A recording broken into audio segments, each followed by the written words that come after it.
Hola chicos, pues solamente decirles que en esta segunda parte vamos a hacer el desarrollo de un problema práctico.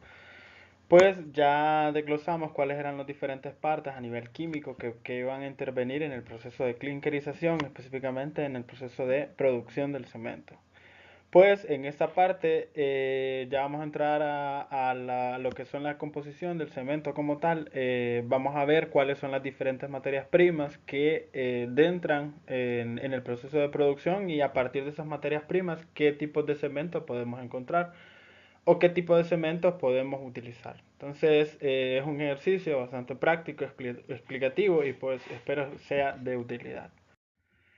Una frase siempre antes de iniciar cualquier presentación. La inteligencia es lo que usas cuando no sabes qué hacer. Jean Piaget fue un famoso filósofo, psicólogo suizo, también se dedicó a la parte de la docencia, bastante bueno. Entonces, la inteligencia es eso, ¿verdad? Lo que usas cuando no sabes qué hacer. Hormigones, cemento, es parte de la continuación de este estudio de los cementos que vamos a hacer, primer periodo 2020. Entonces, en el problema me dicen que es un problema de clinkerización, se mezclan y posteriormente se clinkerizan en un horno de laboratorio 79.93 gramos de caliza pura, o sea, carbonato cálcico, 14.86 gramos de cuarzo, silicio, 3 gramos de hematites, hierro y 4.21 gramos de aluminio. Me piden que responda a las siguientes preguntas. Número de moles de calcio, silicio, hierro y aluminio antes del proceso de clinkerización. O sea, las materias primas previo al proceso. Segundo, me dicen que el número de moles de C4AF, de felita, de C3A, celita, de C2S, velita y de C3S, alita. Después del proceso de clinkerización. Gramos totales del clinker obtenido después del proceso de producción, porcentaje en peso de los constituyentes obtenidos en la clinkerización del C4F, C3A, C2S y C3S. Me preguntan si ese cemento será el cemento obtenido a partir de este clinker resistente a los sulfatos. Justifique la respuesta.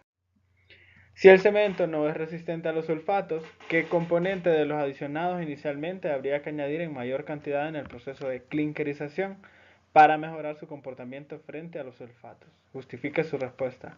Calcule la cantidad mínima del mencionado componente que habría que adicionar en el proceso de clinkerización para conseguir la mayor resistencia a los sulfatos. ¿Qué constituyentes serían responsables de la resistencia mecánica del cemento preparado a partir del clinker producido? Discuta si cabría esperar mayor resistencia a tiempos cortos o largos. Justifique la respuesta. Ok, entonces en esta primera parte me dan en peso cada uno de los cuatro compuestos que van a integrar mi mezcla de cementos. Primero calculamos el peso molecular para todos los diferentes compuestos, es decir, para cada uno de ellos, ¿verdad?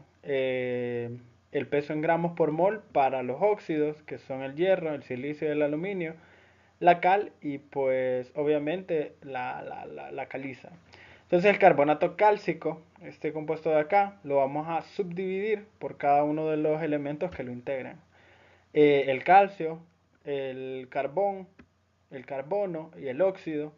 Entonces los distribuimos de esta manera y nos vamos a la tabla periódica de los elementos. En la tabla periódica de los elementos vamos a ver que el peso molecular está en gramos por mol. Entonces ese dato lo vamos a utilizar acá, el calcio. Entonces lo colocamos acá y tiene un peso de 40.078. El carbono tiene un peso de 12.011. Y el oxígeno tiene un peso de 15.999. Pero como son tres partes que tenemos, tres de este oxígeno, entonces lo multiplicamos por 3. Hacemos la sumatoria y eso nos da 100.086. Ese es el peso en gramos por mol del carbonato cálcico. Ojo. El silicio hacemos lo mismo. El silicio, el óxido de silicio, es una de silicio y dos de oxígeno. Entonces nos vamos a la tabla periódica. El silicio tiene un peso de 28.085 y el oxígeno ya lo habíamos encontrado, es 15.999 y lo multiplicamos por 2. Hacemos la sumatoria y nos da 60.083. Posteriormente, el óxido de hierro. Entonces, el hierro pesa 55.845 por 2 y el oxígeno 15.999 por 3. Sumamos los dos y nos da un peso de 159.687. Hacemos exactamente lo mismo para la cal libre y para el aluminio, para el óxido de aluminio. La cal pues la vamos a ocupar posteriormente porque nos piden en el ítem, en el primer ítem que calculemos cuánto es la cal libre que queda después del primer proceso de producción. El calcio pues tiene un peso de 40.078 y el oxígeno ya sabemos que pesa 15.999, 56.077.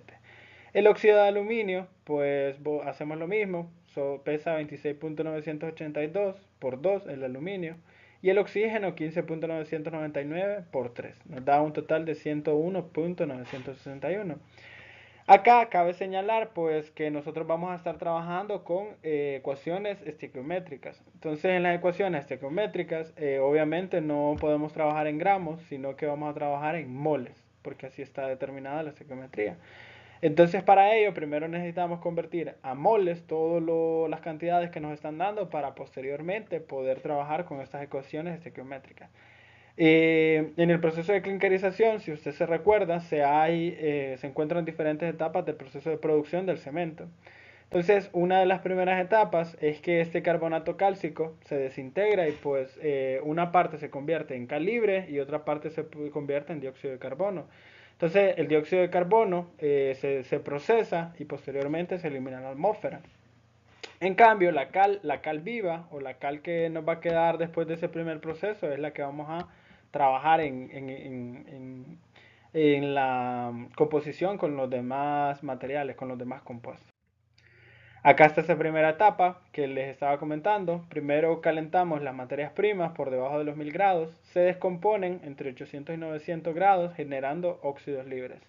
En este caso el carbonato cálcico se convierte en cal viva y el dióxido de carbono pues también se produce.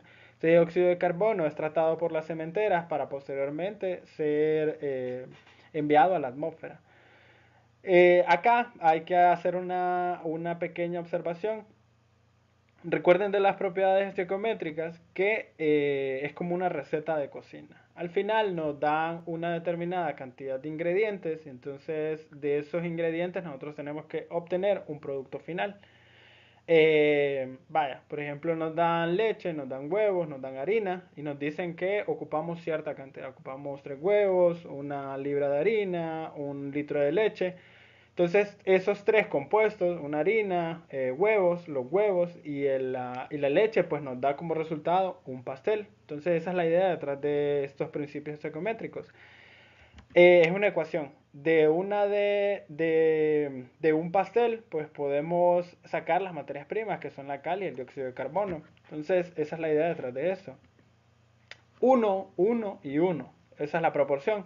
Si aquí antes pusiéramos un número 2, entonces saldrían 2 de cal viva y 2 de dióxido de carbono. Así funciona. Si tenemos 3, entonces serían 3, 3 y 3.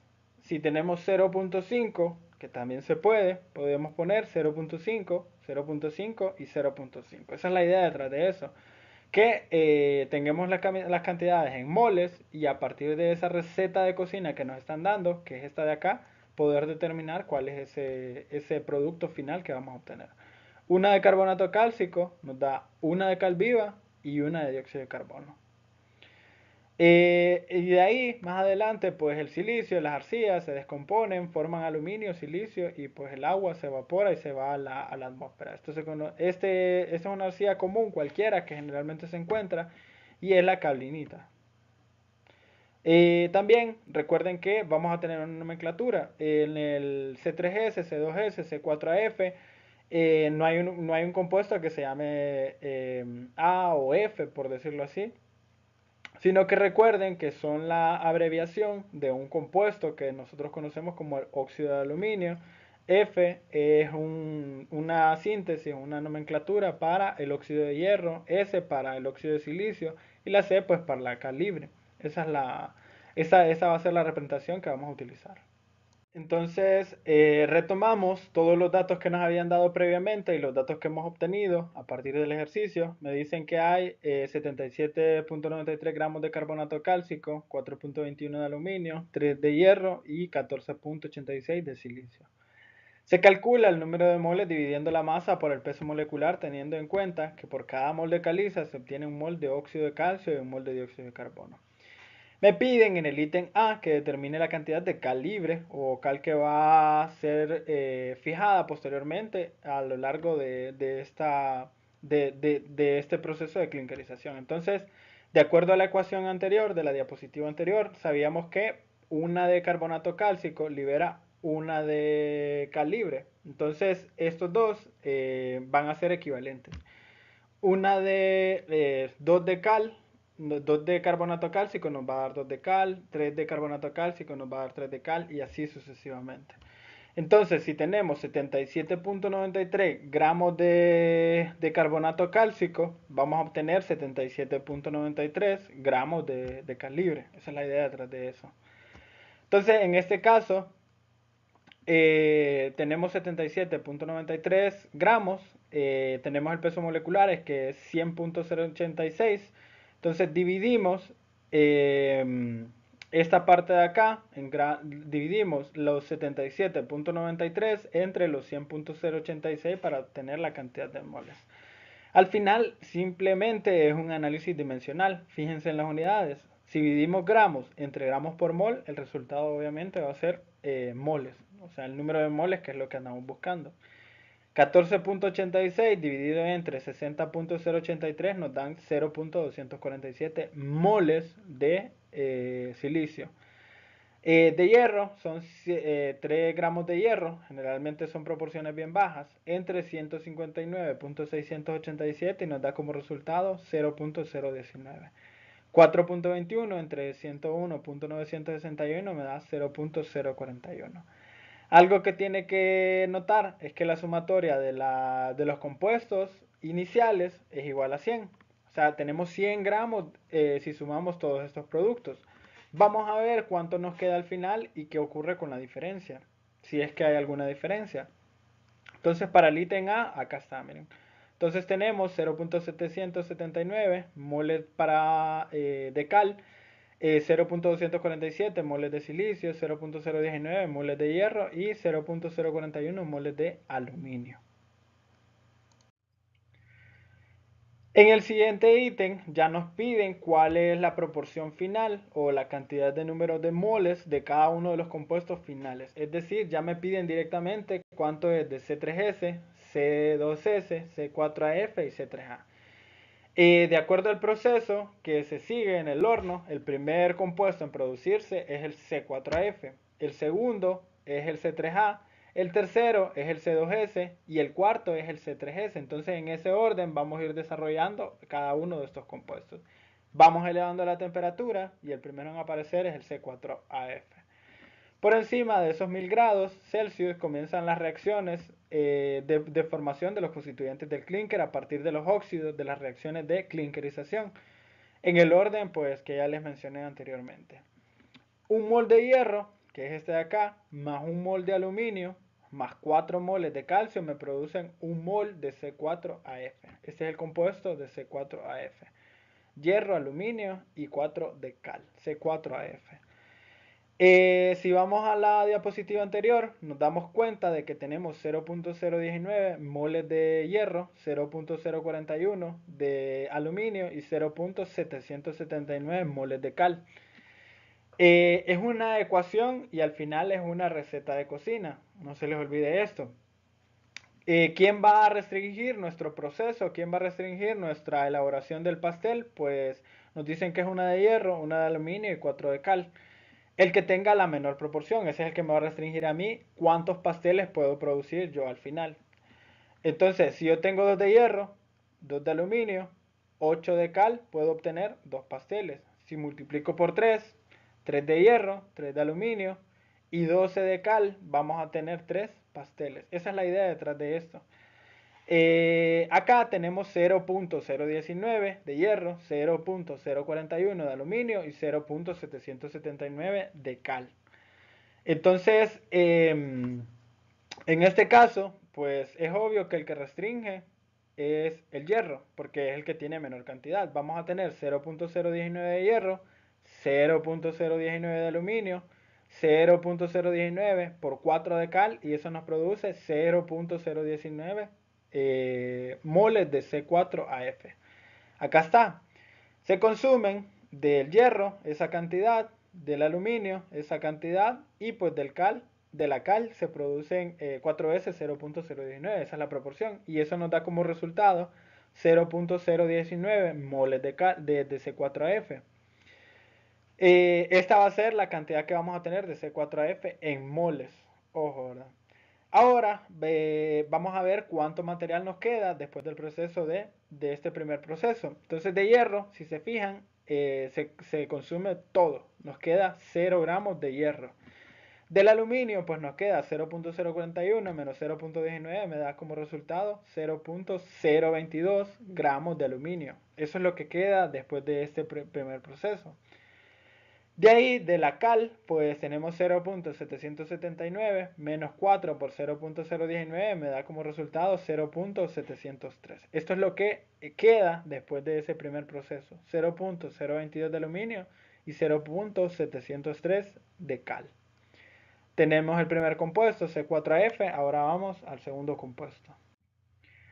Y el segundo compuesto va a depender de la proporción inicial que tenemos del aluminio sobre el hierro.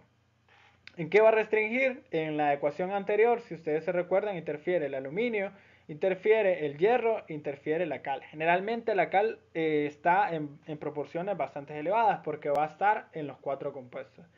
Entonces va a depender del aluminio y del hierro cuál de estos dos compuestos nuevos se produce.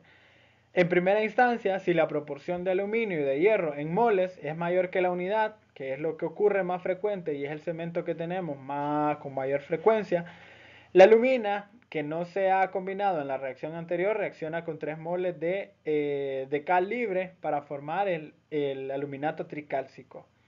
Entonces, una de aluminio, 3 de cal me produce una de C3A. En cambio, si la proporción entre el aluminio y el hierro en cantidad de moles inicial es menor que la unidad, o sea, hay mayor cantidad de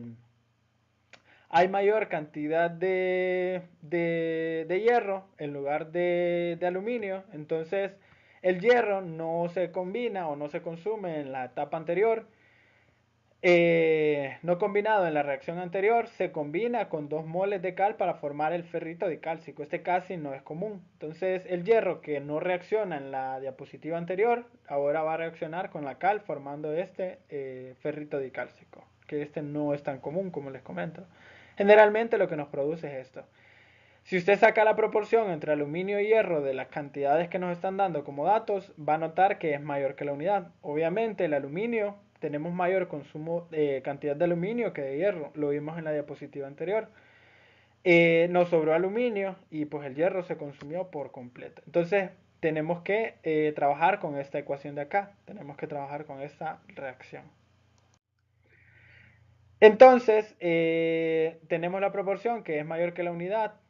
Por lo tanto, utilizaremos la primera fórmula estequiométrica, es decir, una de aluminio, 3 de cal, forman una de C3A, de aluminato tricálcico.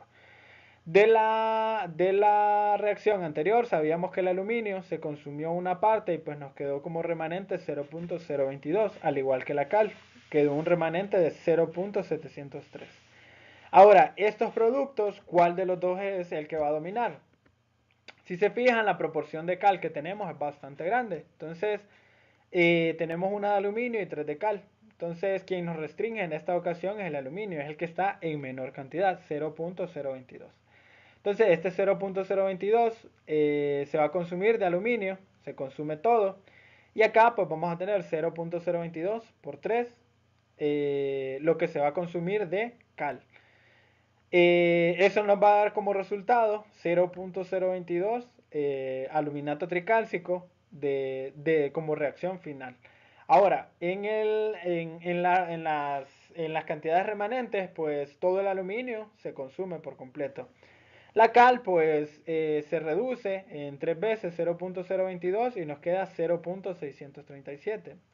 Entonces ya tenemos el segundo compuesto, el C3A. Sigue elevando la temperatura en el horno y ahora vamos a producir los silicatos cálcicos. Tengan en consideración que ahora ya solo tenemos 0.637 moles de cal. Una vez que se consumen ese óxido de hierro y el aluminio, en las reacciones anteriores comienza a reaccionar el silicio, sigue elevando la temperatura, el óxido de silicio, que se forma con la cal libre y nos da como resultado el silicato bicálcico. Recuerden que estos son los componentes principales del cemento y son los que nos van a dar la resistencia mecánica, nos van a dar la hidraulicidad y la estabilidad química. Entonces, también se denomina velita. Una de silicio más 2 de cal nos produce una de silicato bicálcico. De silicio, pues no lo hemos tocado hasta ahora y tenemos exactamente 0.247 moles de silicio. De cal, pues nos habían quedado de la reacción anterior 0.637. ¿Y cuál de los dos va a restringir? El que esté en menor cantidad. En este caso va a dominar 0.247 porque se va a consumir todo. Entonces, este 0.247 se consume de silicio. Nos dicen que son 2 veces la de cal, o sea, 0.247 por 2. Y nos produce 0.247 moles de silicato bicálcico. Este va a ser el tercer compuesto que vamos a tener. Esta es la cantidad en moles. Pero en el siguiente proceso de reacción interviene y esta cantidad se modifica. El remanente, pues la diferencia, se consume todo el silicio y únicamente nos queda la cal libre, la cal viva. Esta cal viva nos queda una cantidad de 0.143 moles. Entonces este va a ser el que va a intervenir en la siguiente reacción. Ahora, en la última reacción, seguimos elevando la temperatura, llegamos a los 1450 grados y se produce el punto de fusión y es aquí donde se produce el clinker. Entonces, en este punto de fusión, nosotros tenemos que tras completarse la reacción anterior, si sobra óxido de calcio, que es lo más común, el silicato bicálcico formado reacciona con la cal para formar el silicato tricálcico, o mejor conocido como la halita. Me dicen que un mol de silicato bicálcico más un mol de cal me produce un mol de silicato tricálcico. El anterior sabíamos que el silicato bicálcico quedaba 0.247 y de cal libre me quedan 0.143. En este caso únicamente tenemos un mol de silicato bicálcico y uno de cal. O sea, 1 en proporción 1 a 1. Y eso nos forma 1 de silicato tricálcico. Entonces, ¿cuál de los dos va a predominar? Otra vez el que esté en menor cantidad. En este caso es 0.143. Se va a consumir por completo la cal. Entonces, se consume la cal, 0.143 por completo. No nos queda nada de cal. Del silicato bicálcico se consume exactamente 0.143 y eso nos da un remanente de silicato bicálcico de 0.104. Lo que se consume, pues la proporción es 1, 1, 1. En este caso, 0.143 de silicato bicálcico, 0.143 de cal, nos produce 0.143 de silicato tricálcico. Ahora, del silicato bicálcico, ojo, que aquí es donde se confunden al momento de hacer las evaluaciones. Recuerden que en el ítem anterior nosotros calculamos una cierta cantidad de silicato bicálcico. Pero ese silicato bicálcico reacciona con la cal en este apartado, en esta nueva reacción, al incrementar la temperatura, y se combina con la cal. Entonces, una parte se convierte en silicato tricálcico, pero hay una parte que se reduce y pues nos da como resultado el producto final o la cantidad final de silicato bicálcico. Entonces, el silicato bicálcico en realidad que nos produce después de la mezcla es de 0.104 y de silicato tricálcico 0.143. Estos son los dos productos finales que vamos a tener del proceso de reacción.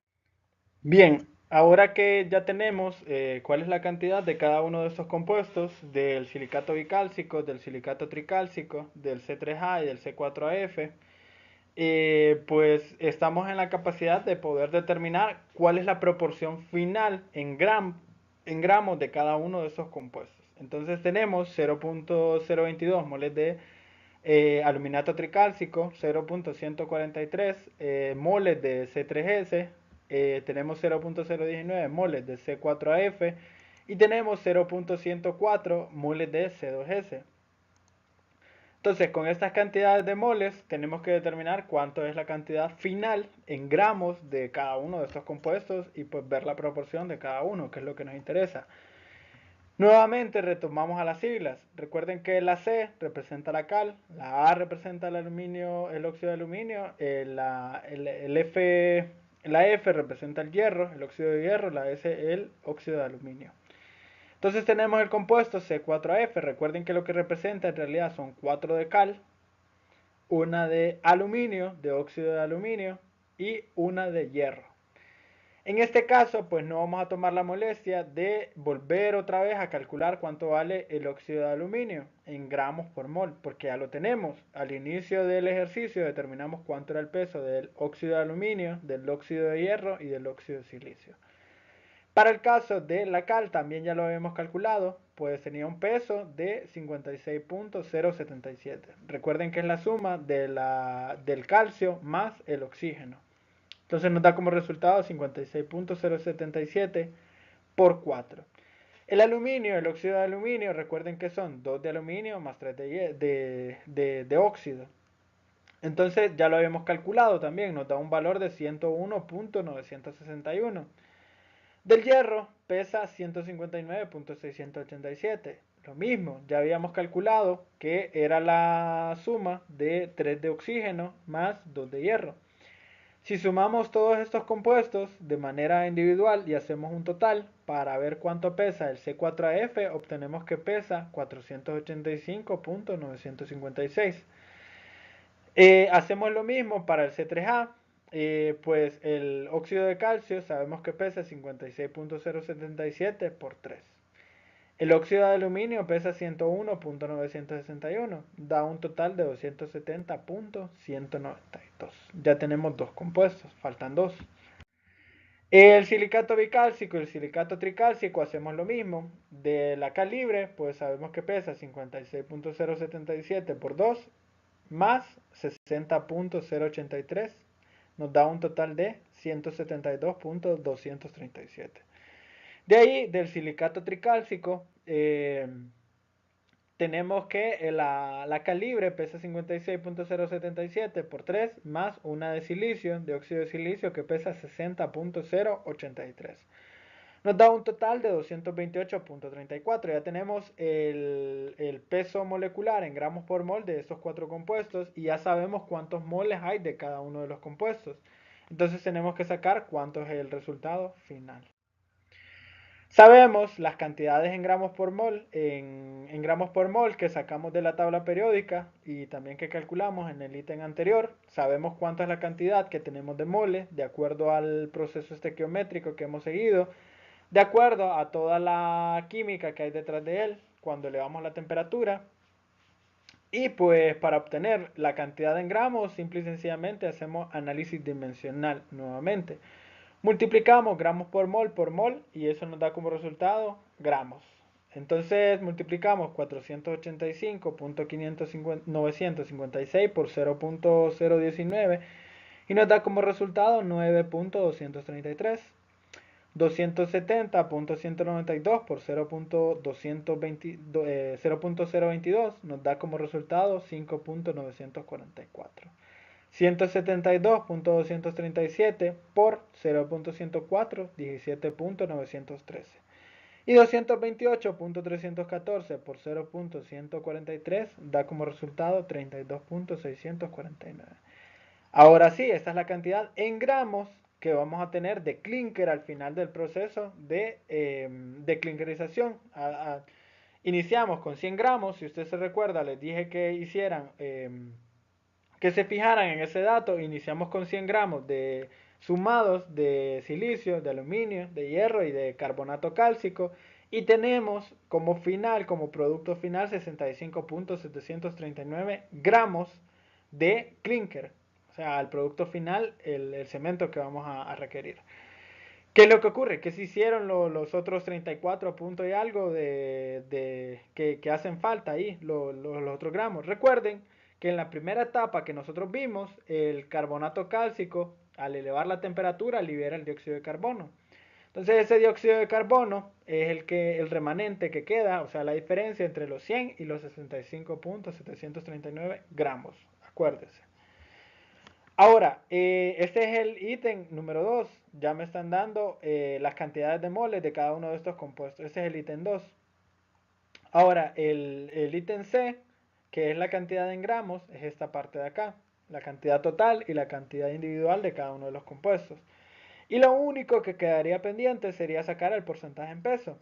Simplemente dividimos 9.233 entre 65.739 y nos da un porcentaje en peso de 14.05.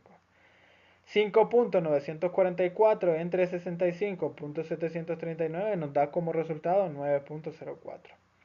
17.913 entre 65.739 me da 27.25 y 32.649 entre 65.739 49.66. Hacemos la sumatoria y pues obtenemos el resultado que obviamente tiene que ser igual a 100 a la totalidad. Acá tenemos el ítem D, ya tenemos los porcentajes finales. Solo fíjense en dos proporciones que son las que vamos a requerir para poder contestar los ítems siguientes que me están solicitando. El E, el F y el G. ¿Quién me va a determinar a mí si el cemento es resistente o no a los sulfatos? Pues obviamente el C3A. ¿En qué cantidades? Pues ya lo dice la normativa C150. La normativa C150, que es la referente a los cementos, me dice que si yo tengo una proporción más baja de un 8%, me dice que es resistente, de moderada resistencia a los sulfatos. Pero si tiene un porcentaje abajo del 5%, es altamente resistente a los sulfatos. Tenemos esas dos categorías. Si es mayor al 8% que les estoy comentando anteriormente, si es mayor al 8%, entonces es un cemento que no es resistente a los sulfatos. Entonces acuérdese, nos da un porcentaje de 9.04, entonces no es resistente a los sulfatos. De ahí el C2S y el C3S. Recuerden que el C2S tiene bajo calor de hidratación en comparación al C3S que tiene alto calor de hidratación. Entonces el cemento tiene mayor proporción del C3S, por lo tanto va a ser un cemento de alto calor de hidratación. Y la última cosa que tenemos que observar es que la proporción de C3S es mayor.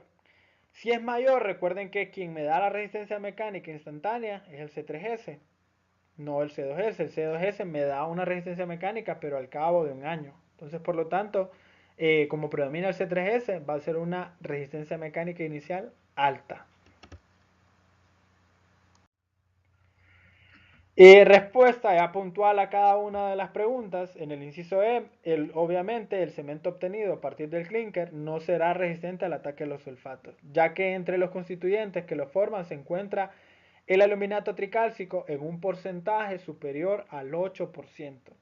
Este constituyente reaccionará con los sulfatos para formar etringita secundaria, que es un compuesto expansivo que fisura el hormigón. Ojo, si usted tiene que este cemento lo va a utilizar, por ejemplo, para tuberías de drenaje, va a tener problemas. En el drenaje obviamente tiene altos contenidos de sulfatos. Va a producir esta etringita secundaria y se le va a fisurar el material.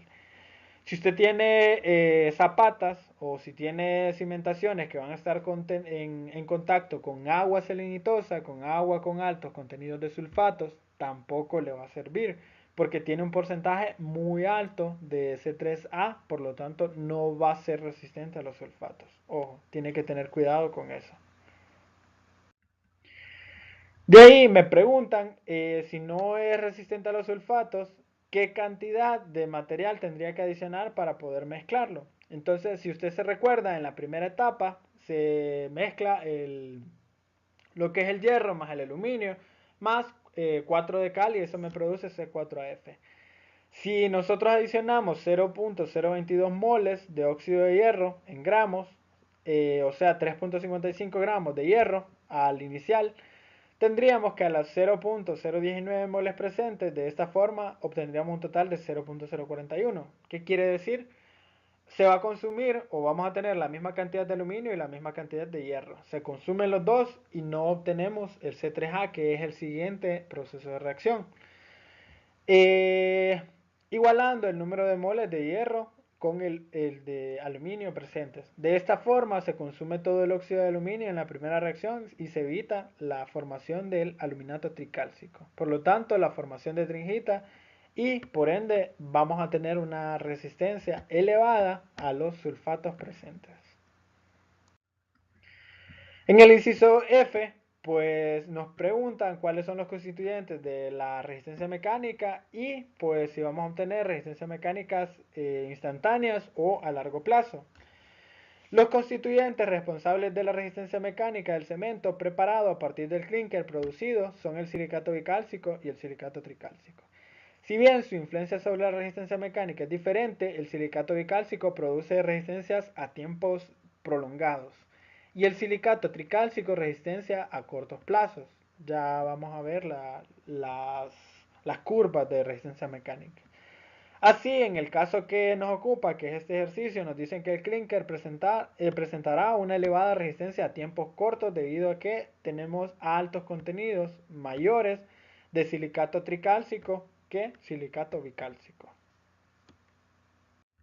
Esta es la gráfica, pues recuerden que el aporte de resistencia mecánica del C3A y del C4F prácticamente es nula, es sumamente baja, anda alrededor de los 100 kilogramos por centímetro cuadrado. Y el silicato tricálcico nos da resistencias instantáneas prácticamente en los primeros días, es el que nos aporta la mayoría cantidad de resistencia mecánica y se comporta de manera parabólica.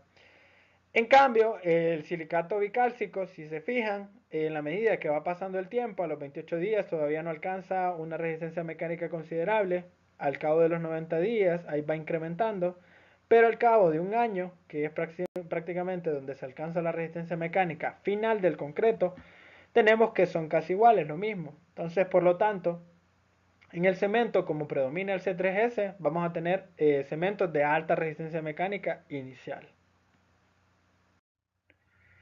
Y pues nada, chicos, este es un ejercicio bastante práctico, un ejercicio pues de metodología directa en el cual nosotros podemos ver la influencia que tienen tanto las materias primas como la composición química final del cemento.